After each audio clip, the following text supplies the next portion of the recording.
President Trump promoted the fact that these countries, Saudi Arabia, the Emirates, and Qataris, are going to be investing over $1 trillion, up to a couple $1 trillion in the United States over the next 10 years. There is so much money in these sovereign funds in the Emirates, which is over $1 trillion.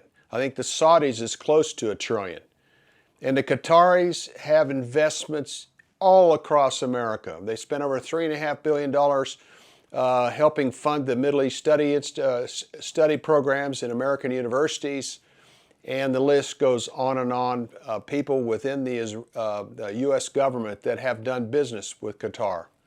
But I think the thing that's most disconcerting is the fact, Trump really is excited about this money that's going to be invested, these petrodollars. But the great concern that we have is this opening the door to radical Islamic teaching. The Saudis have the Wahhabis.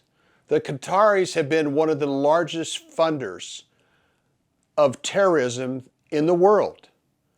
Their Al Jazeera media company has been a propaganda arm of radical Islam for a long period of time. And also the Qatari government is going to be giving $400 million plane, and the Qataris are going to be giving President Trump a $400 million jet. And supposedly this is going to go to the Defense Department and then eventually end up at the Trump Presidential Library. When you think about this relationship that Qatar has with the United States, the Saudi Arabia relationship goes all the way back to the Bushes and beyond, but especially it was a very close relationship between George Herbert Walker Bush, George W. Bush, and the Saudis.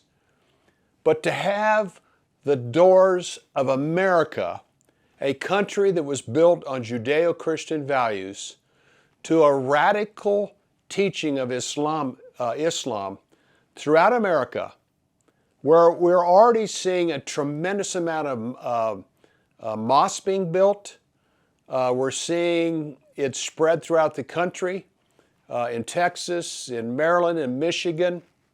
We see a substantial Middle East investment in the United States to help promote Islam.